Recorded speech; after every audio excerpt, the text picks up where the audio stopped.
in CG, buddy. Nice. Okay. Chris, you're on a hot spot, and this is the best audio we've probably gotten from you out of all the episodes. Let's keep it that way. Yeah. All right, guys. Welcome to I think this is the 106th or 107th Redroom. I'm not sure because my daughter Holly made the Redroom today. I am traveling in Dallas, trying to learn more about real estate and stay on top of my game. So, but let's talk about the Phoenix market. I mean, obviously, I got a pretty good pulse on wholesaling because we sell 40 to 60 houses a month. And I would say wholesaling is starting to come back around. The buyers are definitely reaching out. We definitely have sold quite a few houses in the last 7 to 10 days, which is always nice. Because when you send out properties and you get no responses, it's really emotionally stressful.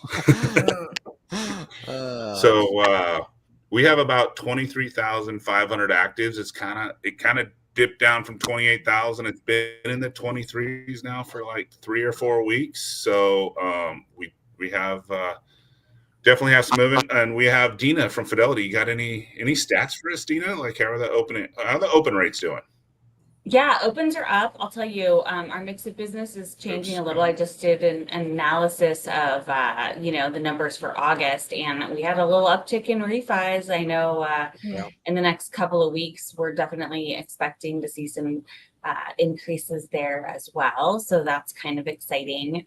Oftentimes in the summer, the market gets a little different. Some agents go on vacations for a few months.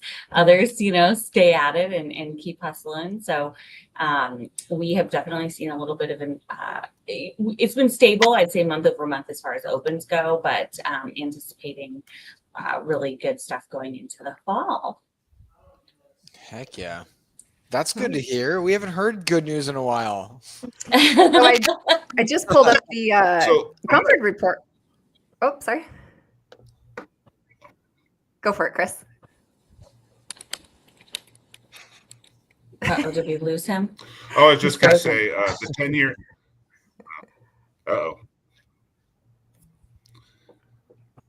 Chris, you're good. We can hear you. Mm-hmm.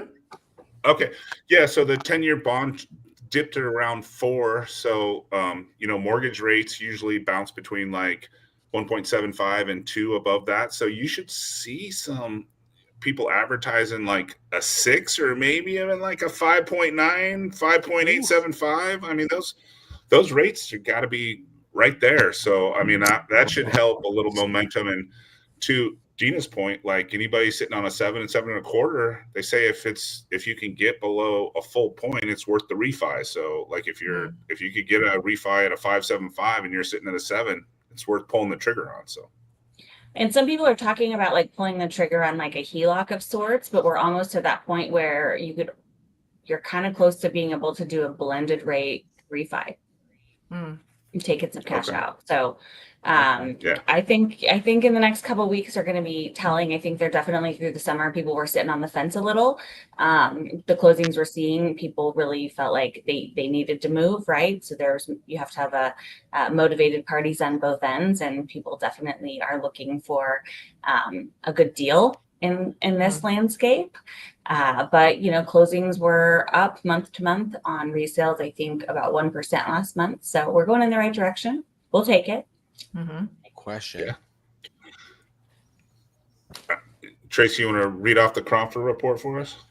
Sure. So this was as of yesterday. Today's the 9th. Yep, this was as of yesterday. It does look like we're up a little bit with new listings. And to your guys' point, it's noting that it would seem, and I'm quoting here, it would seem that the lower mortgage rates we are now seeing are encouraging sellers to return to the market, as well as bringing more buyers. Sometimes the same persons are in both categories since they are move-up buyers. The resultant increase in activity levels is good for agents. So it's saying the same thing that you guys are seeing. We might see a little bit more activity there. They do note not to oversimplify it just to interest rates, but at least to your guys' point is maybe good news, if not headed in the right direction, at least for now. Love it. All right. Cool. We got Adam on today. We just met right before the show. He's a referral from Dina, and we always love Dina referrals. But he does land, and so we haven't talked about land. I think for over a year. So you know, so Adam, welcome to the show. Let's learn about land. Yeah. Where do you want me to start? Let's start with like how you got into Of a course. niche that most people don't want to touch. Yeah. I completely fell into it. I had sold a marketing company about 3.5 years ago and was on a walk listening to a podcast, heard this guy named Mark Podolsky. I think he's local here. The Land Geek, talking about buying desert squares in Colorado, selling them on terms. And I was like, you can do this remotely. You can use VAs, you can scale it. And I'm like, these all kind of check the box of what I want to do. So I just bought his training program. And then I bought Land Profit Generator. This guy, Jack Bosch, he's also local. Mhm. So got into it that way. But one of the things that was enticing and appealing was that nobody else was in it. I was like, I don't know anyone doing land. And there's, I always have this visual in my head of like in a plane looking down at all the land. And I'm like, there's a lot of land out there. Like there's a lot of opportunity. So that's how I kind of got the start. Love that. Mhm. I love that. I love when people take a little niche that, not a lot of people are hitting on and just run with it. Yeah. I mean, it's been, now that I'm in it, it seems like there's more people, but I was listening to a podcast this morning and some accountant that does bookkeeping said, 40% of land investors, speaking to the market, are like shutting down their businesses and kind of fading out. Really? Because it's a very niche market and it does follow the general real estate market. But with that being said, there's not a lot of competition, generally speaking, and people jump in and out of it pretty fast. It's not as mature as the wholesaling market and single family residential at all. Right. So do you specialize in a certain type of land or acquisition or resale, or that was your general base, but have you niched down even further from that? We focus on a couple different areas. So we do buy and sell, so flips. We specialize more in areas than we do types of land. So we market to Arizona, Texas, and Florida quite a bit. And then some of our digital advertising goes nationwide. So we do nationwide technically. But our focus lately has been finding larger tracts and subdividing them and then splitting them off. That's, something that I enjoy more because it's actually true value add. We will value add on the buy and sells too if they're delinquent on taxes or we put in improvements. But the subdivides are just more interesting, and you can buy lots closer to market and subdivide them. So subdividing and buy and sells are really the niche in those 3 states is where we spend the majority of our time. Mm-hmm. Adam, I got a question for you. Do you guys go ahead and take the land down and purchase, or do you guys kind of hold off until you get everything done and then close on it and then, try to flip it? When we first started, we did double escrows Okay. on, let's say, 9 out of 10 deals. Yeah. There are investors that do wholesaling, but there's probably a lot more double escrow than there is wholesaling going on in the industry. Now we close on more like 70 to 80%, and we only extend and do double closings if it's a dicey market, a dicey property, and we're not sure how the market's going to respond. Right. Because there's so much variability in land with utilities and location, Yeah. a lot of like subjective value. Yeah. And so if we're not real confident on the value, we'll lean more towards a double close. But I've only wholesaled 2 properties before, so I don't even do that very often. Right. Yeah. Mm-hmm. Very cool. So what? Let's talk about being a marketing. Like, how do you market to this stuff? Like, how do you market for land? There's no door you can knock on. Yeah, marketing for land is easy. I mean, I came from a marketing company where we marketed for other businesses. And when I hear anybody in the industry complaining about marketing, I'm just like, you have no idea how much harder it is for other businesses than is land. Most people start with mailers. So they'll just download lists from like DataTree and you just mail the owners. And that's super easy because you have mailing addresses. Text messaging is becoming, much more popular. So, just skip tracing. We do digital advertising. We do YouTube ads actually as kind of our specialty and our main focus. But those are real categories, and then Google ads, and there's some cold calling out there.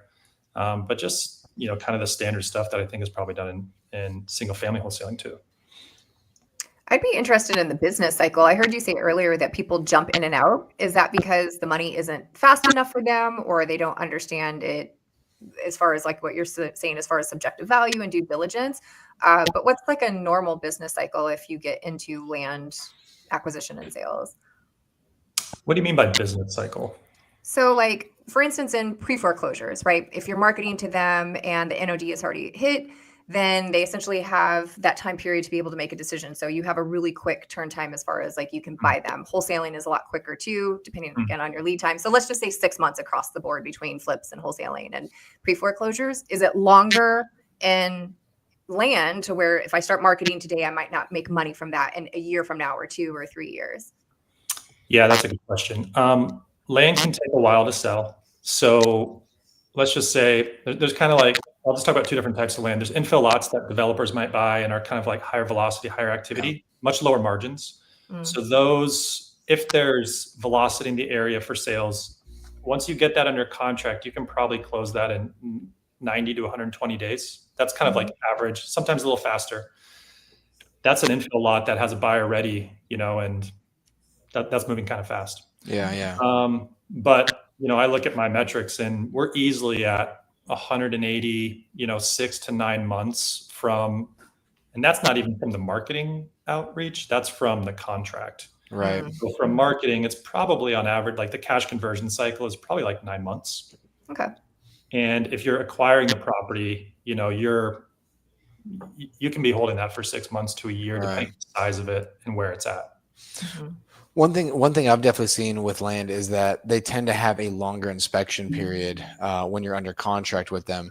Because from what I've seen at least, because a lot of times what is that you need to speak with the city or the county or whoever it is to confirm that you can actually do the things that you're trying to do. Whether that's going to be splitting it off, subdividing, or if that's going to be actually trying to actually put a plan together and getting say it's 3 acres and you want to be able to split it and you want to have 3 separate acre parcels or whatever. I feel like a lot of times there's a little bit more I guess where you have to kind of do a little more due diligence with the city and county. Would you agree with that?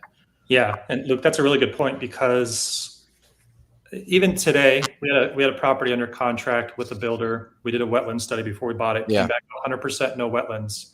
He sent me a cancellation today with a wetland study that said 100% of it was covered in wetlands. Oh. And so I will say, I believe one of the most complicated parts of land is that due diligence piece. Because even calling the cities or the counties, they'll say something like, well, you need to have this report and you need this, and they'll just kind of give you the facts, but they don't give you the real use case of the probability of that's very low, or this is how it practically shakes out when you're actually doing it. Being able to navigate that. If you just go by what counties and cities tell you, they'll scare you every single time. Yes. You feel like you're going to spend $50,000 on engineers, and then you call an engineer and he's like, oh, it's like $4,000 to do this thing. And so that by far is one of the biggest learning curves in land.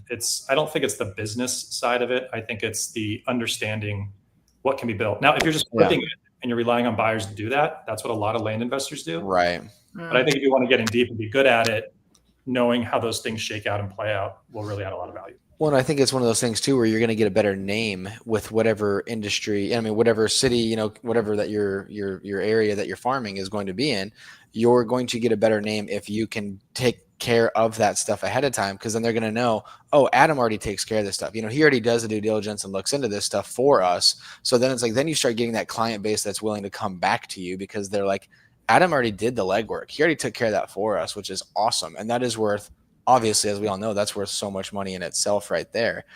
We ended up buying a lot where we had to, it was just a regular lot that, we bought on the market, and we ended up having $80,000 worth of dirt work that had to be done to it, because it was like an infill lot where there was basically 6 feet of, they were just dumping stuff in the lot over the years. And so we had to get clean dirt. So, there was soils testing, there was all this stuff. And so again, they had to come in, they had to dig 6 feet down. They had to pull all the, the infill. There was metal in there. There was boulders. There was all this kind of stuff.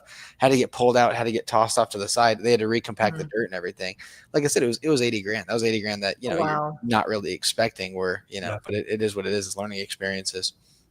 I will say on the flip side, that some things are not as difficult as they might seem on the surface. Like, for us, floodplain, water, wetlands, those are all really big red flags. Yeah. Investors, when they see floodplain type work, they don't want to touch it. But by speaking to engineers and learning a little bit about it, and getting a road over a floodplain is not that difficult, but building on it is, and just understanding it, there's quite a bit of opportunity by knowing those nuances on the flip side too. Yeah. You get burned sometimes, but obviously with that information, you can really leverage the benefits on the other side of it. No question. Yeah.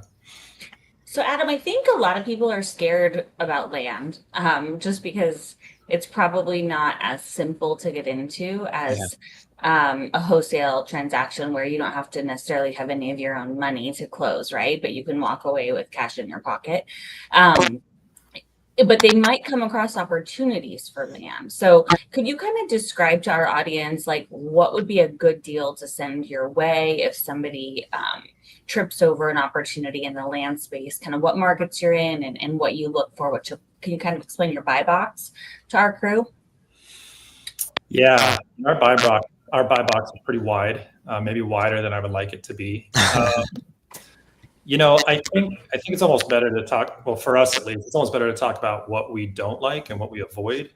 And so things that we have not really gone down the road on are like landlocked properties. Like access with roads is just like a huge issue. But even stuff like, I guess utilities are probably the other one. If a property doesn't have any utilities, then you really, in Arizona, unless you're in the mountains, the value is incredibly low.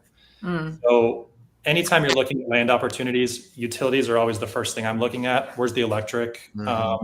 Water and sewer are great, but you can also put in a septic system or drill a well. In areas like Pinal County and in Whitman and those types of areas, wells are like $60,000. Ooh. Wow. So if it's a subdivide and you're buying 10 acres and you're breaking it down into 4, then it's $15,000 per lot. And it'll qualify for FHA financing because you have 4 properties or less on the well. So that's okay. But if you're kind of doing a one-off deal and you're like, I'll just drill a well and put a manufactured home on this, it's very expensive in those areas. Other parts of the state, I've heard it's more like 20. So, but Adam, what if it's a 20,000 square foot mobile? Just a really nice one. I mean, go for it. 20,000 square. I'll get the resale out of it, right? I don't know how many panels that is. But that's Hey, Adam has some experience in RVs, so he There could you go to town on that one. Yeah. That's funny. Yeah. But, I think there are properties that are called desert squares in the land business. And I don't know what happened, but at some point in time in Kern County, California, New Mexico, and Arizona, Mojave County, Costilla County, Colorado, someone went out and took thousands of acres, split them into 5-acre parcels, and then sold them off, and someone bought them. And so there's thousands and thousands of these desert squares that are just traded between investors and, I don't know, people wanting to get off grid that don't really build anything on them. Those are lots that are very difficult to sell. Extremely difficult. So those are not our buy box. Right. Like on the way to San Diego. Yes. Right, if you're driving Phoenix down the 8 and you see all that land and you're just like, what do people do with this? Right. And it's always for sale. There's always the for sale sign on there.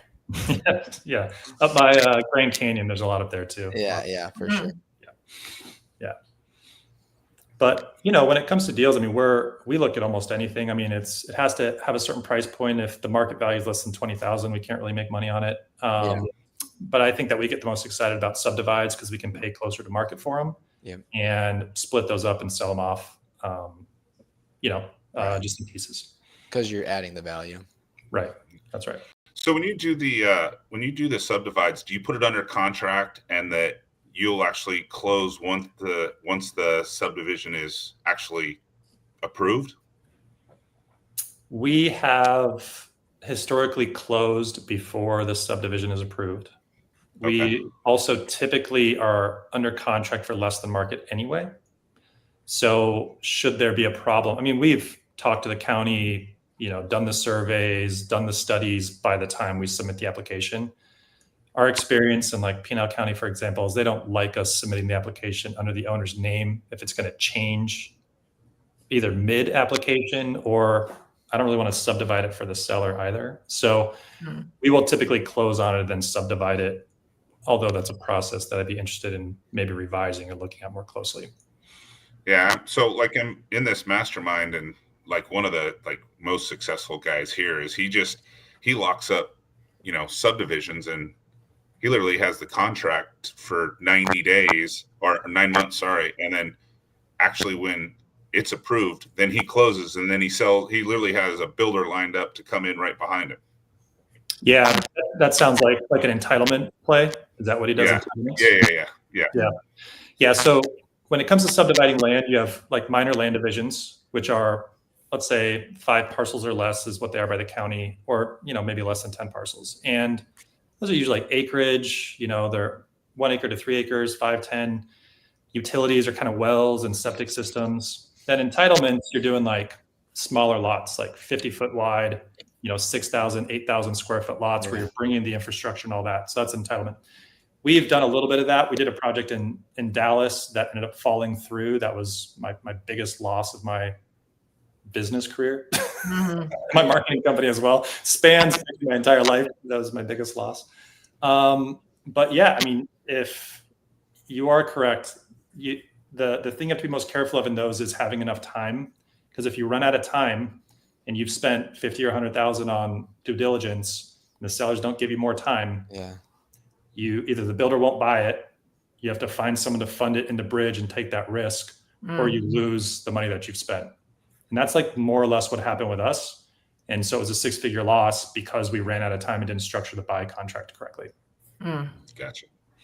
But those entitlement deals are, I mean, millions on the flip. And those are also flips. They'll have transactional funding for the buy, and they'll buy and sell the same day to a builder. Yeah, I know this guy's pretty successful. So I was like, I was like, man, they don't even pay for it. And like they close on it again and get giant checks. But like to your point, they're doing all the work and probably putting out some cash during that time frame. So yeah, our entitlement, if between engineering and everything else, the cash outlay, if it doesn't go through, was about $600,000. Now that's we kind of got out earlier than that, so there is very substantial risk in that game, and you either have your own money or you have investors that are high enough risk to do it with you. And so if you have investors that are high enough risk, I mean, if I had investors that were high enough risk, I'd be all over that. But it's just finding someone that understands that angle and knows they might lose $100,000, but on the 9 out of 10 or 8 out of 10, they're going to make $1 million. It's kind of like venture capital for real estate investing. Yeah. How do you see the land market going here in Phoenix? We've had so much population growth from so many different states. We have a lack of affordable housing, I think in part due to just the smaller profit margins. So there's a lot of larger developments. What have you seen from the last 10 years, and what do you see the land market doing in the next few years? Yeah, I've been in land for 3 years, so I have. Okay. I assumed longer. Sorry. No, that's okay. You know what? Land is kind of like a second home. The type of land that we do, but what Chris was just describing, entitlements, is more of like, what's the builder sentiment? Like, what's their forecast for the next 5 years? I don't have a strong sense of that because that's just not the space that we play in. Land is kind of like people have somewhere to live.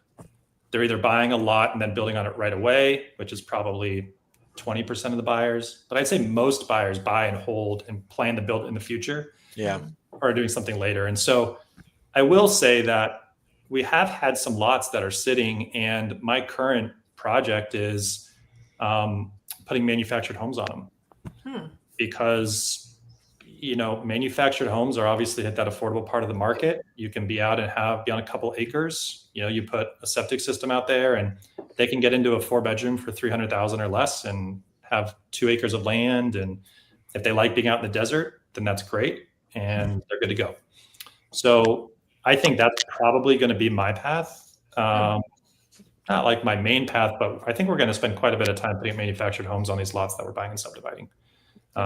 Help with that problem. And also it's just, it feels good to like provide housing, right? Yeah. For people, and especially in places that they like. And the manufactured homes these days are really nice. I mean, Yeah. the outsides don't always look amazing, but I walked into some of them the other day and I'm just like, these are homes. I mean, these are, they got I think a real popular area for that in the Phoenix market is Tonopah. I think a lot of people do that over in Tonopah. And then you also see a decent amount of that in the far East Valley over in Apache Junction as well. Yeah. Where you, like you said, you got that couple acres and throw a new mobile down there and, call it good. Yeah. Yeah. We're down in the Maricopa area and, people just want to be out. They're 45 minutes from the valley or whatever. They're 15 minutes from the city of Maricopa. It's not too bad. Yeah, for sure. Yeah. Another question I've got for you, Adam. So something that we've kind of noticed in the past that has worked for us whenever we do find an infill lot. Have you ever, whenever you get an infill lot, have you ever gone and just called all the neighbors and asked them if they have interest? That has been awesome for us, where it's like if you get that one random lot and then you call it, like we'll go and call all the neighbors or door knock and just be like, hey, just want to let you know we've got this lot right next to you if you're interested in having basically a double lot. And the amount of people that are like, oh my gosh, yes, 100%, because that could be their forever home, and them knowing that they can have a double lot now, we've had good luck with that. I was just curious if you've kind of done much of that. Yeah, 100%. We send neighbor letters on almost every lot that we sell. Yeah, we probably do it less on infill lots, but people play defense on their acreage. Yes, exactly. I mean, constantly. Yep. They hate new people coming in. They hate neighbors. They hate subdivides. They hate everything about new. And so, sending letters. I mean, I sold a piece of land that my acquisitions person put in contract that I'm like, this is a garbage piece of land. It was like an airstrip. I think it was 60 feet wide and it was 2 acres. I mean, it was so long. And the guy adjacent to it bought it just because he didn't want anybody else to buy it. And I would have never put it in contract myself. But he did, and there we were. So a spite buyer. Yeah, lots of friendly people out there. Yeah. I mean, they didn't want anybody else next door, and so yeah, exactly. It wasn't that expensive, but that is a great way to sell land. Yeah, doing that. Heck yeah. Well, Adam, where can people reach out to you and connect with you? Where's the best spot? Yeah, I think LinkedIn's probably the best spot. Adam Arkfeld. There's not many Arkfelds out there, so easy to find. Our website is Front Porch. Our company is Front Porch Land Group, is kind of our newer brand, and that's frontporchland.com. So you can kind of go there and check it out, and contact form if you want to. But LinkedIn's probably the best place. Adam Arkfeld. Nice. Well, we appreciate you jumping on, and for those of you who watch us weekly, we will not be on next week because we will be at Orange Tree Country Club with Susan Nicholson, talking about all the good and bad in real estate. So we'd love you to come out. We're expecting like 200 people. I think Dina's got like 100 on her registration. I'm passing through like 70 or 80 right now. So nice. It should be fun. Yeah, so last year in September, we had our real estate commissioner come out and do a Q&A and have an investor conversation, really for the first time at the Phoenix RIA, and we're super excited to have her back. There are some interesting nuggets that I know she's going to share. And for any of you guys watching, we would love to know what you want to ask her. We're going to be submitting to her later this week the final list of questions for her approval that we're going to ask her live and in person. So if you guys have questions you would like to know from the real estate commissioner, drop them wherever you are watching, and we will see if she will get those approved to answer your questions live at the Phoenix RIA next Tuesday at Orange Tree. Heck yeah. Yeah. Anyway, thanks for watching. Adam, thanks for jumping on. We appreciate it. Thank you. Yeah, appreciate it. Awesome. Absolutely. Thanks, guys. Happy Tuesday. Next week. We'll see ya.